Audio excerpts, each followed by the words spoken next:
so excited because our speaker is here. Carolyn Cummins, you see her pretty face there? She is our speaker. She is a social media and digital marketing coach. And the title of her presentation is How Social Media Can Impact Your Job Search. I think we all know how it can destroy your job search, but she's going to talk to us about the good and the bad about social media as it relates to job hunting. And she helps entrepreneurs and companies with classic marketing and organization practices, as well as helping bring companies up to speed on better digital marketing practices. She has over 25 years of sales and marketing experience, small scale as an entrepreneur and large scale managing large corporate sales divisions.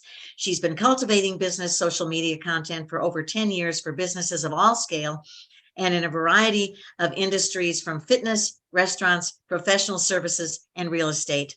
Her passion is teaching people how to find the joy in life. I love it. Now, as Santosha Solutions, Carolyn helps individuals and companies define their goals and teaches them to manifest their own destiny in business and life. When she isn't helping business owners with marketing strategies, you can find her around town either practicing yoga or sipping a glass of wine. I love you for both of those. All right, without any more delay, Carolyn Cummins, we're so excited that you're here. Right, thank you very much. We are going to talk about social media and your job search and how your social media can impact your job search, whether that be good or bad. So here's some recent statistics about employers. And yes, as Kathy said, 77% of employers recruit through LinkedIn. And then on a smaller scale, but still really good, 63% tend to recruit through Facebook. Now, Facebook recently cut off in February their ability for employers to make job postings in the traditional sense. There used to be a job section on Facebook for employers, and they removed that. So that number is going to significantly reduce, and it's likely that other platforms like Indeed, like LinkedIn, will even be more prominent in a job search. So keep that in mind. And then 73% of job seekers between 18 and 34 found their last job through social media. So social media can help you find a job. It can help you to find specific employers. It can help you to submit your resume. There's lots of different things, but it can also be a detriment depending on what you have on your social media. So we're going to talk about some of those things as well. Many companies have also disqualified job candidates by doing online searches and viewing the applicant's social media. This is not uncommon. It's very easy to take your name, take your phone number, and add it to a search, and then find all kinds of information about you. So you want to make sure that you do that first so that you know what is happening to your social media, to your brand, essentially your name, so that you know what's out there. So Google yourself. If you've never Googled yourself, don't be afraid. Type your name into the chat, into the search bar, and see what comes up. You might be surprised. When you do this, be sure you do this in an incognito window, which means it's a private window. It's separate from your normal browser. This is very easy to do, either right-clicking the bottom toolbar or up in the right-hand corner. You can frequently use a drop-down that will give you what is frequently called an incognito or private viewing window. This will help you to reduce the searches that you've already done, where the computer and the search Google or Bing, whichever one you use, your browser already knows your history. So use an incognito window. And then see what's out there.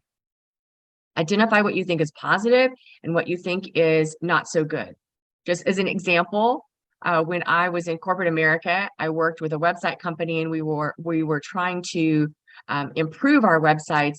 And for whatever reason, I said, "Oh, just put my name in the search," and we were going to come up with some content. And as a yoga teacher, there are many pictures of me practicing yoga, which are not necessarily the things that you want when you're in a corporate environment. So I should have paid attention more to what was going to show up in the first search options before I suggested doing that. So just know what's out there. And then think about your social media and what that looks like. Think about it from an employer's viewpoint. Is something that you have on your social media going to maybe put you not in the best light? Okay, so search for all of the places that list you that you did not create. And there's a lot. There are many search platforms that combine content and expose it that you don't even know that you're on. This is going to get even more prevalent to pay attention to things that you did not create when we start talking about AI and how artificial intelligence is really changing the landscape of what is out there. There are many softwares now that can create avatars that look like you. There are softwares out there that will create a video of you theoretically saying things that you maybe never would have said.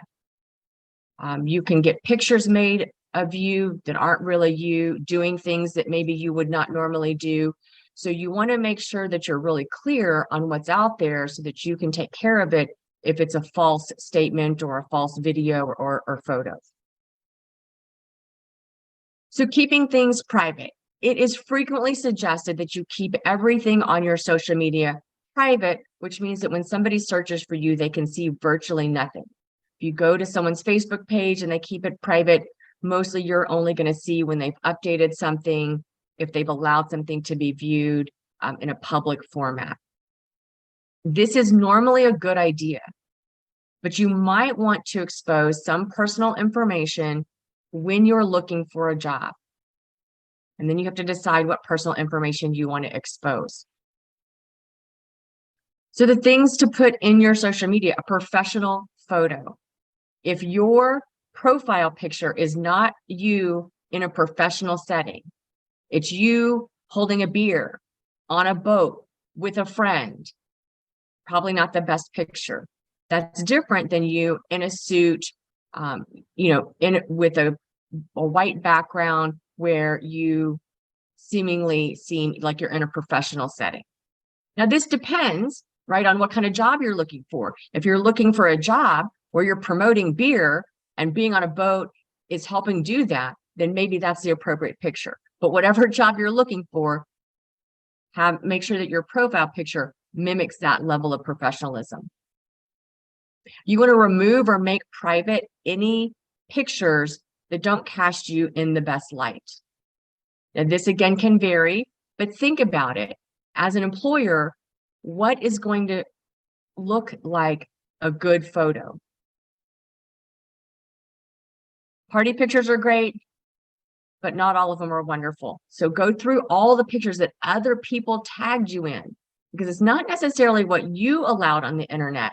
It's what other people allowed on the internet that you sometimes have to be worried about. And if people tagged you in something that you don't want people to see, untag yourself. It's really that easy.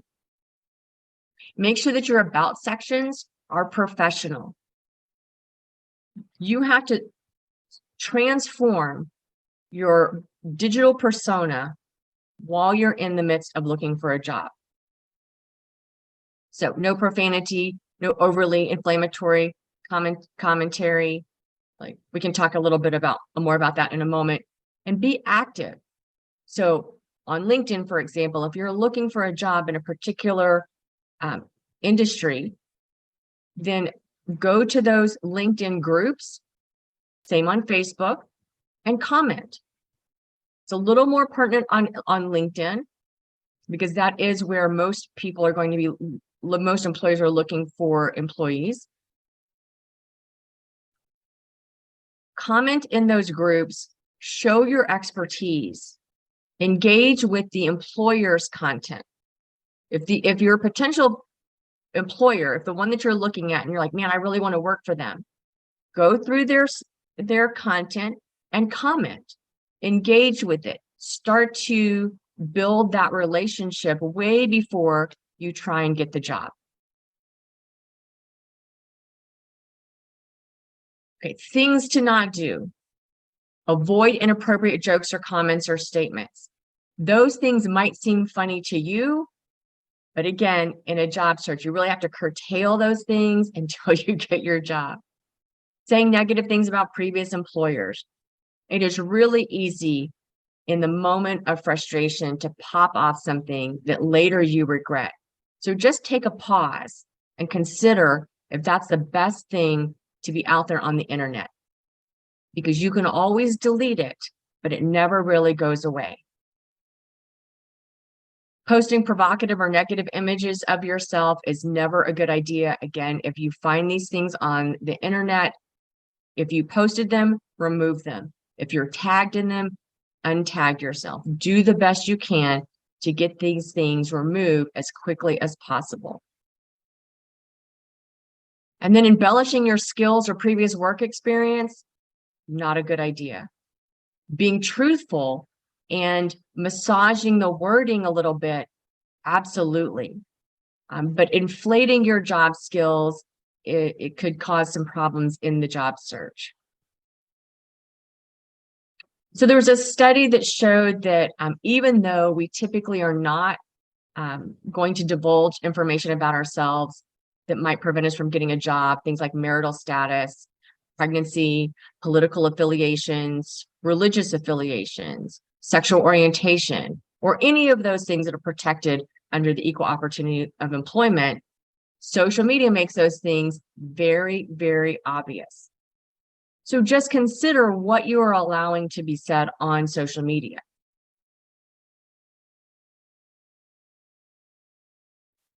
We can dislike that employers use this information, that they search for you, that they scour the internet to find things about you, and that they use that in their decision making. But it is a reality. The internet is vast, and people are going to use it to decide whether or not they want to hire you or not.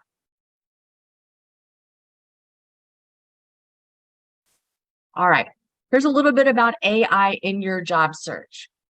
So Kathy actually mentioned a couple of different things. So she talked about your headline in LinkedIn and how you need to use keywords in your headline to get attracted.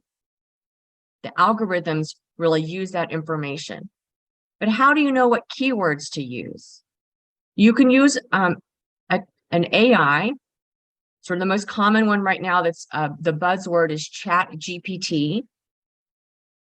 You can use this to help you to identify keywords that you want to put in your title, in your heading on LinkedIn, so that you get seen by the right potential jobs, potential employers. She also mentioned the online resume. The Indeed, people talked about online resume. They'll build an online resume for you. This is all done through AI. So you too can use this, again, using a platform like ChatGPT or other AI platforms to help you to craft a resume with the best job descriptions to help you get the job that you're looking for. So you may have done a task at one job that doesn't seemingly seem like it's relevant to the job that you're looking for. You really need a little bit of wordsmithing and crafting to get that job to go from something that you think doesn't apply to something that does apply. And an AI can help you to do that really quickly. Job interview prep. Sometimes you might get asked a difficult question that you didn't think of ahead of time.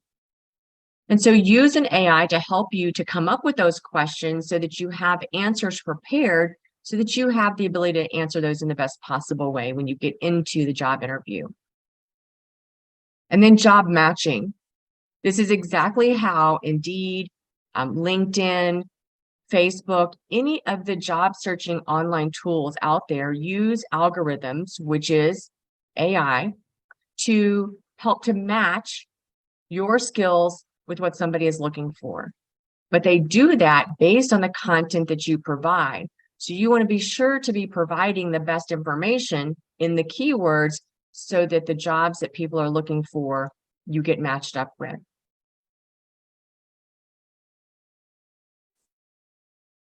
So you definitely want to be yourself, but your first impression is exactly that. It's a first impression. So you want to put your best foot forward.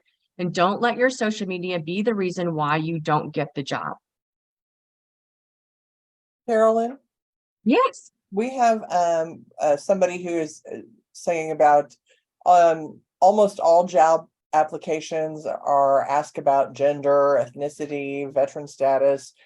Is it better to fill those out or not disclose that information if it's optional? I'm not a job coach, so I feel like a job coach should answer that. But my answer would be I wouldn't fill it out unless it's optional.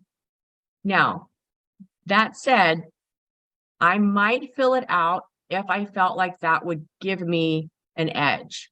As an example, as a woman, as a minority, I might be looking for a job where the company found that to be a positive, and I might include that information. But if if I have an illness, if I'm pregnant, if I'm disabled, probably not divulging that information. It's a lot harder today because people can see who you are on the internet. It's pretty obvious. Although candidly, if you search my name, there's actually 2 other women that have my name that don't look anything like me. So it could be confusing if someone just randomly searched me. So it depends. I would try to keep that information out as much as possible because you really want to obtain the job based on your skills. But if it's a job that's specifically looking for, like for veterans, if you're looking for a job that specifically calls for you to be a veteran, then yes, obviously you want to promote that. And some businesses are actively pursuing veterans, women, minorities, different categories of people to try to build up their diversity and inclusion.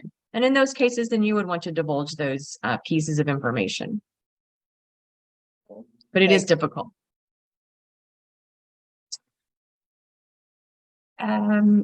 Let's see, was there other questions? Rewriting and customizing. Oh, I should mention, when you use AI to build your resume or to help you with descriptors, please do not just copy and paste into your information. You want to rewrite it a little bit so that it sounds more like something that you would write. You also need to verify it.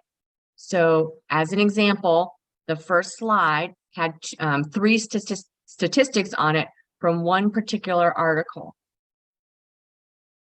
But in full disclosure, I used ChatGPT to get that information because although I could search on the internet and scour a bunch of articles and find the best one that had the most current information, within about 2 seconds, I had that information from ChatGPT.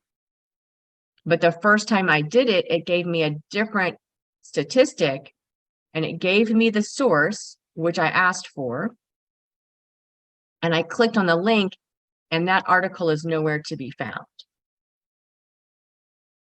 So I did a little search to find out to make sure that that was accurate information. And of course, I can't find that anywhere on the internet. So I asked it for the information again, and it gave me a different source, which is a LinkedIn source, which I quoted.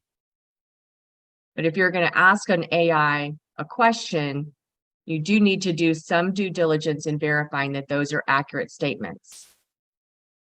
And then rewrite it so that it's not just cut and paste content. Because the other challenge is that employers can easily take the content that you wrote, whether that be in a digital form or on a piece of paper in a paper resume, and they can put it into a different AI platform to see if that was AI written content or if it's been plagiarized in some way. So you definitely want to make those your own words.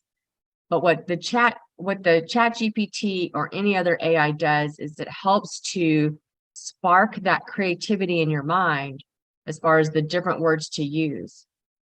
Back in the day when I was writing my resume, when you were bullet pointing things out, and maybe Shannon, you can tell me if this is still true, you never wanted to say that you created multiple times or that you developed multiple times. You need to use different words for those same things. And sometimes it's hard to come up with those words. So use the ChatGPT to help you to come up with some of those other words so that it sounds more interesting and but still means the same thing.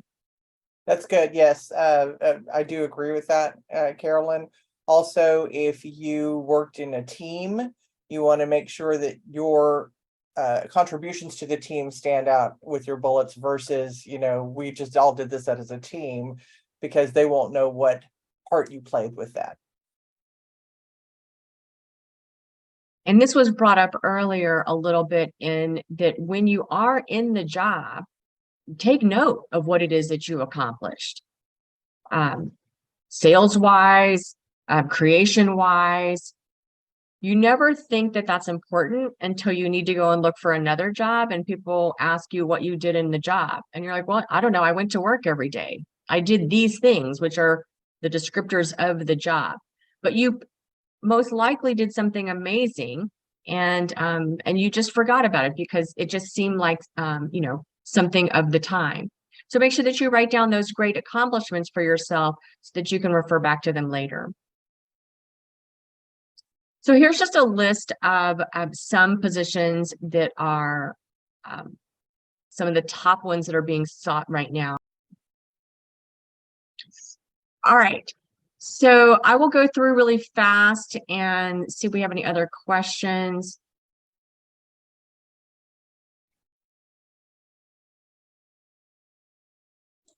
Yes, I agree, Shannon.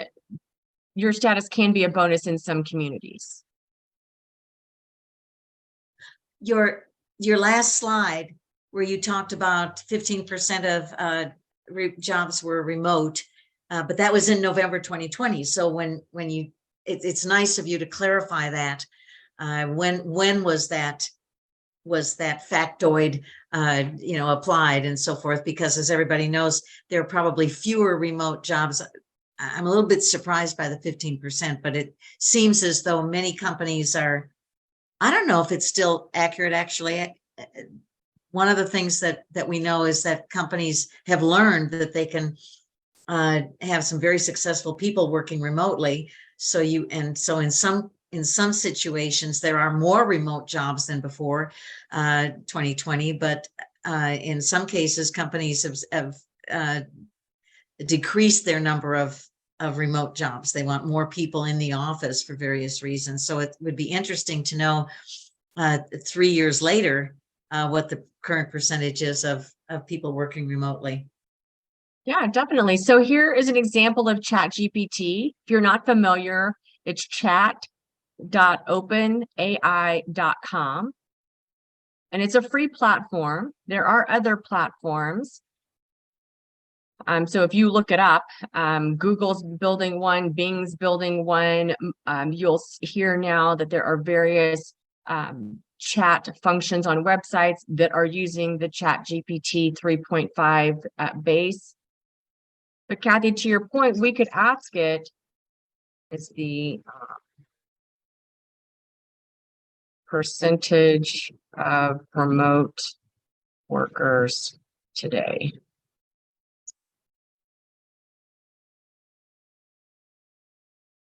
So had I actually done that before the presentation, I could have updated that to say that about 42% of the labor force works remotely. Now, I don't know where that was cited. So actually what I would do is I would say cite source, and it would give me the information.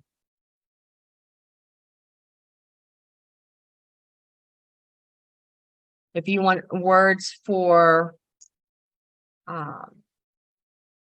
Michael says sales engineer. Correct. Yeah, lots of people have been adding information in the chat to what you've done in different ways that you can use Chat GPT. Martha said you could put your information, your resume in and the job posting you're going after, and it will create enough bridge information that you can use that in a cover letter. So I think Yes. there are lots of different ways that people are being very creative in their use of Chat GBT. I have a question.